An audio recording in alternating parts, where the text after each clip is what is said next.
Africa's young population is not just a statistic. It is, in fact, a workforce of tomorrow, the innovators, the entrepreneurs, the leaders who will shape the world in 2050 and beyond. Well, very happy to be here with all of you and to take part in this discussion. Really pleased and privileged to share with you some of the thoughts. So, honored guests, distinguished speakers, and esteemed colleagues as well. As I said, very happy on behalf of UNICEF to participate in this forum. Also to discuss an issue that defines the future of our economies, the societies and global stability, which is investing in human capital. All what we heard and discussed about today, peace and prosperity, comes actually at the center of it. It is the human capital. The decisions that we make today, the deliberation, the discussions, everything, especially in the regions most at risk of being left behind, will truly shape the opportunity and prosperity and stability for generations to come. And where else actually this opportunity is greater than in Africa, where I'm based, I work, and I oversee the Eastern Southern Africa region. This is actually the continent and the home of the world's largest free trade area, vast natural resources, and 1.2 billion person market. Imagine what a potential. By 2055, nearly 40% of the world's children will live in Africa. And these children will define the African's workforce, innovation, the growth, but only if we invest in them today. So, distinguished colleagues, we are at the crossroad where technological shifts, economical uncertainty, climate change, and demographic trends that we also discussed earlier are reshaping rapidly the global workforce. Jobs that require advanced skills are growing. At the same time, the low-skilled work is becoming more insecure. Without decisive action, millions of African children will be left behind, deepening inequalities and limiting the continent's growth potential. So what must we do? First, we need to prioritize the early years and what we call the foundation for the human capital. We all talked about peace, but it starts as we grow and put forward the seeds. The greatest return on investment that is known comes from the early years that we invest in children. Studies show that every $1 that we invest in early childhood development truly generates up to $13 in future earnings and benefits. Yet today in sub-Saharan Africa, only 1 in 4 children attend preschool education. And countries allocate only 6.5% of social spending on children under 5, compared to 55% for adolescents. The call for accelerating early education isn't just about teaching children to read and write. It is about equipping them with cognitive and emotional skills that they need to become problem solvers, leaders, and innovators.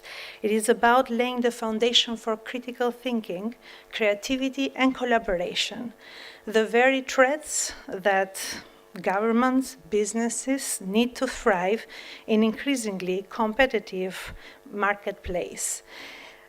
We look forward to more governments putting and aligning to their commitment of allocating 15 to 20% of budget allocation to education, of which 10% should go to the pre-primary education, which is the early childhood. Partnerships with IFIs, the international financial institutions, and private sector must be leveraged to really unlock the opportunities, but also looking at the options of debt swaps, blended financing, social impact bonds, and catalytic capitals to sustain and scale investments in early learning. Second, we need to invest on the second decade, which is the adolescence, the workforce of tomorrow. Africa's workforce will surpass China and India by 2050.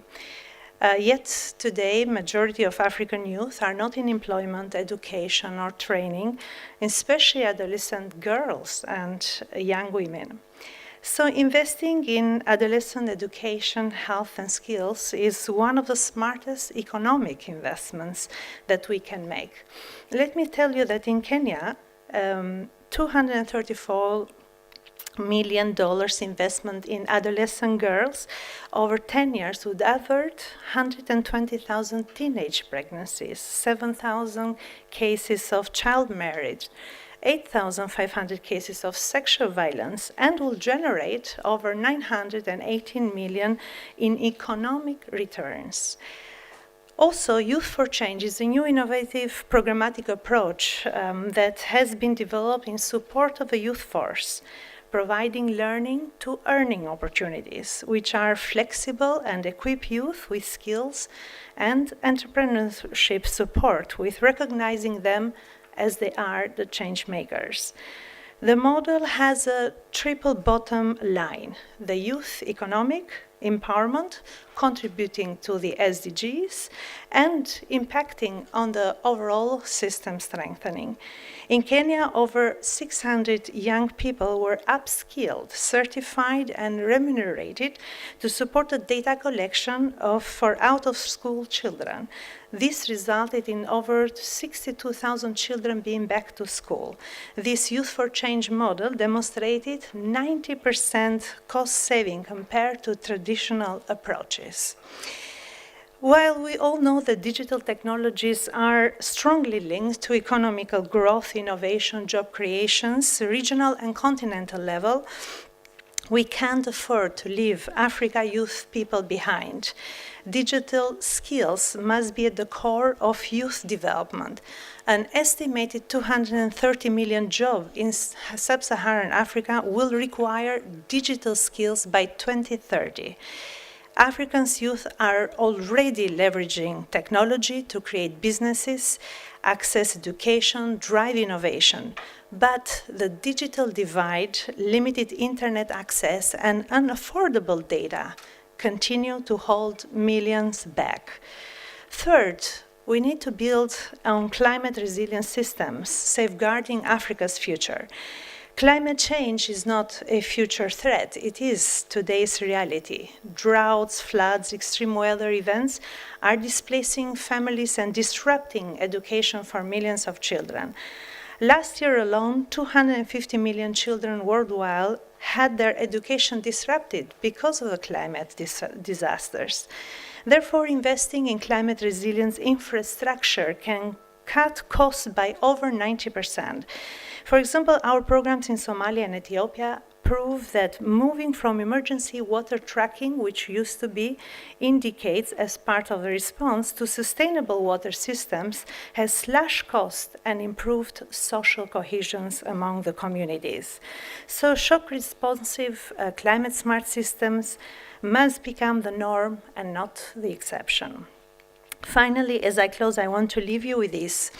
African future is not written yet. By the time to shape it, it is now.